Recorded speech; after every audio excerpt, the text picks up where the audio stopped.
आपका जो टाइम है वो लिमिटेड है, टाइम आपका लिमिटेड है, आपकी जो एफर्ट्स हैं वो भी लिमिटेड है, राइट। आपने फोकस कहाँ पे करना है, you have to focus more on most likely to be tested areas. ज्यादा अहम चैप्टर कौन से हैं और उसके बाद ज्यादा अहम टॉपिक कौन से हैं, आपने उन पे फोकस करना है, राइट।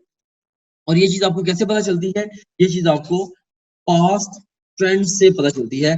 पास्ट एग्जाम जो ट्रेंड्स हैं वहां से आपको इस चीज का बड़ा अच्छा अंदाजा होता है, राइट। और पास्ट एग्जाम ट्रेंड्स आपको कैसे पता चलेंगे, आप स्टूडेंट अकाउंट से भी देख सकते हैं।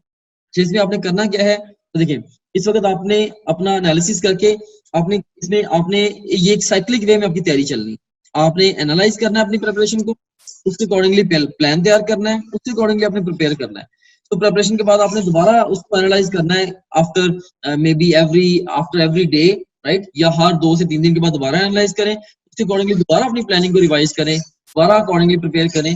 और इस तरह से एक साइक्लिक वे में काम करते हुए आप लोगों ने क्या करना है, अपनी तैयारी को बेहतर से बेहतर बनाते चले जाना। अब देखिए इस वक्त ये एक टेबल है, ये आपको अच्छा खासा हेल्प करेगा, ये आपको अच्छा खासा हेल्प करेगा कि आपने अपने एग्जाम की तैयारी करनी, कैरी कैसे करनी है, right. Let me Orient you towards this table. इसमें देखें कि इसमें हमारे पास जो कॉलम्स हैं वो 4 कॉलम्स हैं।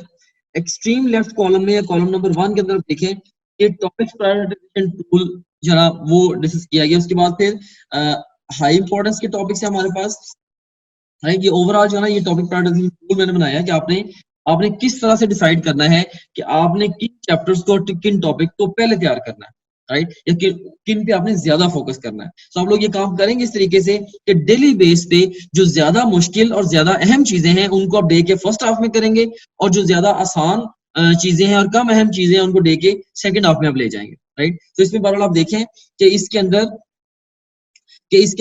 हाई इंपॉर्टेंस के हमारे पास इस कॉलम में टॉपिक्स हैं, कॉलम नंबर 3 के अंदर मीडियम इंपॉर्टेंस के टॉपिक्स हैं, कॉलम नंबर 4 के अंदर जो है वो लो इंपॉर्टेंस के टॉपिक्स हैं। हाई इंपॉर्टेंस के टॉपिक्स को 1 के साथ लेबल करते हैं, मीडियम इंपॉर्टेंस के टॉपिक्स को 2 के साथ, और लो इंपॉर्टेंस के टॉपिक्स को 3 के साथ लेबल करते हैं। इस तरह से डिफिकल्टी के अंदर देखें जो टॉपिक्स आपको बहुत मुश्किल लगते हैं, देखें इस वक्त आपके जो ईटा का सिलेबस है उसमें 3 तरह के एरियाज हैं अहमियत के हिसाब से। एक वो एरियाज हैं जहां से एग्जाम का पोर्शन बहुत ज्यादा आता है, आप ये समझो कि वो टॉपिक्स हैं जहां से तकरीबन आपका 70% एग्जाम आ रहा है, उसको बोलते हैं कि ये इनकी इंपॉर्टेंस जो वो हाई है, राइट। फिर दूसरे नंबर पे वो एरियाज हैं जहां से आपका तकरीबन 20% एग्जाम आता है, हम कहते हैं जो इनकी इंपॉर्टेंस जो वो मीडियम है। और तीसरे वो एरियाज हैं जहां से 10% एग्जाम आपका आता है रफली, तो हम कहते हैं कि ये जो है वो आपका ये इसकी इंपॉर्टेंस लो है, राइट। तो अब बिल्कुल भी वाइज नहीं होगा कि मैं लो इंपॉर्टेंस वाली चीजों को फोकस करूं, इनके ऊपर मैं बहुत ज्यादा टाइम स्पेंड कर दूं, और उस चक्कर में मेरी हाई इंपॉर्टेंस की चीजों में से कुछ चीजें मिस हो जाए। मैं ये नहीं कह रहा हूं कि आपने सिलेक्टिव स्टडी करनी है, मैं ये कह रहा हूं कि आपने सब कुछ पढ़ना है, लेकिन more focus should be on most likely to be tested areas. ज्यादा ध्यान आपने वहां पे लगाना है जहां से इम्तिहान में पोर्शन आपका जो है वो ज्यादा आना, राइट। ओके, तो एक इंपॉर्टेंस के हवाले से आपके 3 एरियाज हैं, इस तरह से डिफिकल्टी के हवाले से आपके 3 एरियाज हैं। एक वो टॉपिक्स हैं जो आपने पढ़े हुए हैं और आपको आते भी हैं, एक वो टॉपिक्स हैं जो आपने पढ़े हैं लेकिन आपको आते नहीं हैं, एक वो टॉपिक्स हैं जो ना आपने पढ़े और ना आपको आते हैं, राइट। ये 3 तरह के टॉपिक्स हैं, जो आपने ना पढ़े हैं ना आपको आते हैं वो आपके लिए मोस्ट डिफिकल्ट है, डिफिकल्टी लेवल हाई है। और जो आपने पढ़े हैं लेकिन आपको अच्छे से भी नहीं आते उनका डिफिकल्टी लेवल मीडियम है। और जो आपने पढ़े और आपको अच्छे से आते हैं, जब मर्जी आपसे वहां से एमसीक्यूज अटेम्प्ट करें आपके एमसीक्यूज ठीक हो जाते हैं, तो हम कहते हैं कि ये लो डिफिकल्टी एरियाज हैं आपके लिए। तो अब देखें कि अब आप लोगों ने तैयारी करनी कैसे है। देखें आप लोग अपना इस वक्त एक प्रैक्टिकल काम जो करने वाला है वो ये है कि आप रूटीन की स्टडी को छोड़ के कोई 5-6 घंटे सिर्फ और सिर्फ अपनी स्टडी की प्लानिंग पे लगाएं।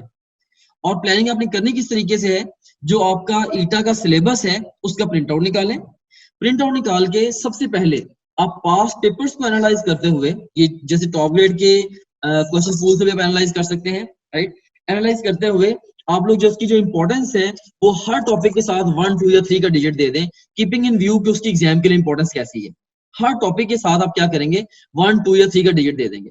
इससे फायदा ये होगा कि जब आप बाद में पढ़ने बैठेंगे आपको हर टॉपिक की अहमियत का पहले पता होगा। आपको पता है कि एक टॉपिक अगर हाई इंपॉर्टेंस का है तो आप उस टॉपिक के ऊपर एक्स्ट्रा टाइम भी लगा सकते हैं। अगर आपको पता है कि एक टॉपिक की इंपॉर्टेंस लो है, आप जल्दी से वहां से स्किप करके आप आगे जाने की कोशिश करो, एंड सो ऑन, राइट, या जल्दी से जल्दी उसको वाइंड अप करने की कोशिश करो।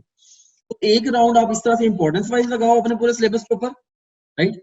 और दूसरा राउंड आप लगाओ डिफिकल्टी वाइज। उसके अंदर भी जो आपको सबसे ज्यादा मुश्किल टॉपिक्स लगते हैं उनके साथ आप ए लिख दो, जो दरमियाने से लगते हैं आपको उनके साथ बी लिख दो, और जो सबसे आसान टॉपिक्स हैं उनके साथ सी लिख दो। अब देखिए सबसे पहले आपने जो 1A टॉपिक्स हैं, यानी कि जो 1A टॉपिक्स हैं सबसे पहले उनको तैयार करना है, फिर 1B और फिर 1C, यानी कि जो ज्यादा इंपॉर्टेंट वाले टॉपिक्स हैं उनको पहले तैयार कर लो, फिर मीडियम इंपॉर्टेंस वाले की तरफ चले जाओ, फिर लो इंपॉर्टेंस वाले की तरफ चले जाओ। तो इस सारे के सारे डिस्कशन का जो मेरे पास जो कंक्लूजन है वो यही है कि आपने ज्यादा अहम चीजों को और ज्यादा मुश्किल चीजों को पहले फोकस करना है। ज्यादा अहम को और ज्यादा मुश्किल को पहले फोकस करना है। मुश्किल को मैं साथ पहले इसलिए फोकस करा रहा हूँ क्योंकि अगर आपकी अभी भी चीजें ऐसी होंगी जो कि डिफिकल्ट है और आप अभी भी उनको नहीं स्टडी कर रहे और आप लास्ट वीक में एंटर हो जाएंगे, तो फिर आपका स्ट्रेस लेवल जो बड़ा हाई हो जाएगा। सो बेस्ट वे यही है कि आप अभी से इसको अपनी जो मुश्किल चीजें उनको भी साथ साथ ओवरकम करते चले जाओ।